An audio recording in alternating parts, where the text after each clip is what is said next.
T'as eu ce petit haut là? C'est pas beau ça? Hein? Ouais, je sais. Asos. Je suis faible, putain, j'ai acheté sur Asos. Je suis putain de faible. On y va. Comme tu as pu le constater, je parle très régulièrement sur cette chaîne de perte de poids, de perte de gras. Tout simplement parce que c'est ce pourquoi on me sollicite le plus, mais aussi parce que c'est ce que j'étudie le plus, que je me renseigne le plus, je fais le plus de recherches en termes de nutrition, en termes d'entraînement, optimisation, etc. Et tu auras pu constater que je t'ai déjà déconseillé de ne faire que du cardio. Sauf qu'on est dans un très cher pays où l'on aime bien... Écoute, si tu n'aimes pas ce pays, tu le quittes immédiatement. On aime bien mettre les gens dans des cases, soit bien, soit mal, soit noir ou blanc, ou pour ou contre, et je pense qu'en ce moment, ça en est une belle preuve. Enfin bref, on n'est pas là pour parler de ça, absolument pas. Mais du coup, lorsque j'ai parlé de ça et que j'ai dit, attention, le cardio, c'est pas l'idéal, lorsqu'on veut perdre du poids sur le long terme, on m'a mis dans une case contre le cardio.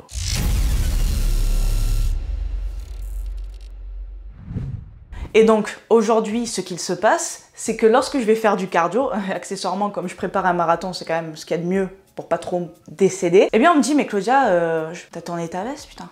Qu'est-ce que tu nous fais, là? Tu nous as menti, Claudia? Oh, putain, quel manque d'intégrité, Claudia. Enfin bref, beaucoup de personnes ne comprennent pas, ils me disent, mais attends, je comprends pas, tu nous as déconseillé le cardio, tu fais du cardio, quoi. Donc je me suis dit, Claudia, tu n'as peut-être pas assez nuancé tes propos ou assez insisté sur ce que tu voulais dire lorsque tu parlais du cardio et de la perte de poids. C'est pour cela que là, aujourd'hui, je vais nuancer un peu plus tout ça pour que tu comprennes un peu mieux pourquoi je déconseille le cardio lorsqu'on veut perdre du poids et dans quel contexte surtout. Avant tout, ce qu'il ne faut pas oublier, c'est que le cardio, ça reste du sport, du mouvement, et finalement, c'est ce qu'il y a de plus important. Donc déjà, je te dirai jamais, non mais, fais pas de cardio, non mais, reste sur ton canapé devant Netflix, c'est beaucoup mieux que de faire du cardio, c'est hyper dangereux le cardio. Non, ça c'est complètement idiot. Maintenant, lorsque je me suis mise à déconseiller le cardio, c'est parce que je vois beaucoup trop de personnes ne faire que ça, parce qu'elles pensent que c'est seulement comme ça qu'elles vont réussir à perdre du poids et perdre du poids rapidement, alors qu'en plus, elles ont horreur de ça. Donc là, autant te dire que tout est voué à l'échec. Non seulement il n'y a pas de plaisir, mais en plus de ça, en termes de santé et de perte de poids sur le long terme, ça n'est pas optimal. Et c'est ce que j'ai dit, ça n'est pas optimal. Pourquoi? Parce que lorsqu'on veut perdre du poids sur le long terme, lorsqu'on veut avoir un métabolisme en bonne santé, l'idéal étant d'avoir un peu plus de muscle. Le cardio ne va pas te faire prendre du muscle. Maintenant, si ton sport passion, ton sport plaisir, c'est le cardio, sache que pour pouvoir performer encore mieux dans le cardio, tu devras passer à un moment donné par le renforcement musculaire et c'est tant mieux pour toi. Parce que tu vas non seulement améliorer tes performances, mais également améliorer ta santé et ta composition corporelle sur le long terme. Tout est une question de contexte. Attention, le cardio n'est pas à proscrire, encore une fois, c'est un mouvement, c'est du sport et c'est également la musculation du cœur comme on l'appelle. Mais il faut savoir que le cardio, ce n'est pas seulement courir. Je veux dire, si, je ne sais pas si tu as une montre connectée ou autre, en termes de pulsation cardiaque, c'est quand même un peu plus fiable, mais tu peux voir que lorsque tu fais un entraînement en musculation, si tu t'entraînes plutôt bien, ça veut rien dire de dire ça, mais normalement le cardio grimpe également. Généralement en séance de muscu, je suis quand même assez haute en termes de BPM, donc le cardio travaille aussi, ne t'inquiète pas pour ça. Tu vois, c'est pas seulement courir, c'est pas seulement faire du vélo ou faire un HIIT ou faire... Voilà. Pareil pour le HIIT, ce qui n'a pas été compris, c'est que j'ai fait une vidéo sur le HIIT en disant c'est pas le mieux en termes de prise de muscle, clairement. Et là, on m'a assassiné. On m'assassine encore aujourd'hui.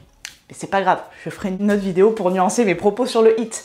N'oublie pas une chose très essentielle, c'est que le mouvement reste le plus important. Ah, cannabis! Tu n'avances pas du tout, cannabis. La sédentarité, c'est ce qu'on veut combattre avant toute chose. Donc, si le cardio, c'est la seule façon de te faire bouger, mais garde-le précieusement, je t'en prie. Maintenant, tu sais que voilà, pour performer, pour être en meilleure santé, te renforcer musculairement, c'est ce qu'il y a de mieux. Et tu te sentiras beaucoup mieux, toi également, dans ta vie quotidienne, pour tout type de tâches, ça va être l'idéal, vraiment. Donc, le cardio, oui, bien sûr qu'il faut en faire, bien sûr qu'il faut le coupler à d'autres activités, c'est ce qu'il y a de mieux. Faites des choses différentes aussi, travaillez différemment. Laissez-vous quand même le temps de progresser sur un certain type d'activité, un certain type d'entraînement. Et ensuite, changez, variez pour vous faire progresser, pour vous faire évoluer, pour vous faire sortir de votre zone de confort aussi. C'est le mieux. Donc encore une fois, lorsque tu te lances dans une activité, déjà, comme je t'en ai souvent parlé, c'est est-ce que celle-ci te motive, elle te fait plaisir. Si le cardio en fait partie, garde-le. Maintenant, on sait qu'au bout d'un moment, il va falloir penser santé et entraînement optimal. Ne faire que du cardio, ça n'est pas optimal. En fait, le tout ou rien n'est jamais optimal. C'est ce que tu dois te dire.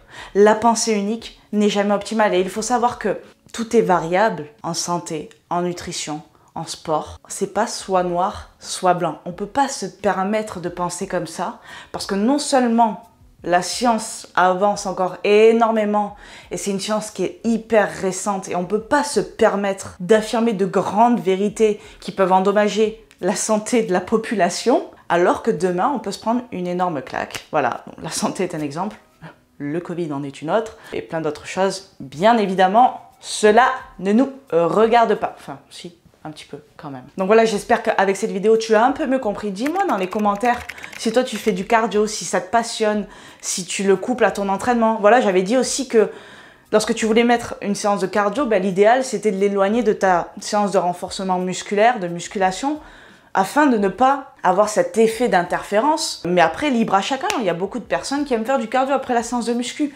Pourquoi pas? C'est pas, après, aux yeux des sciences de l'entraînement, ce qu'il y a de plus optimal.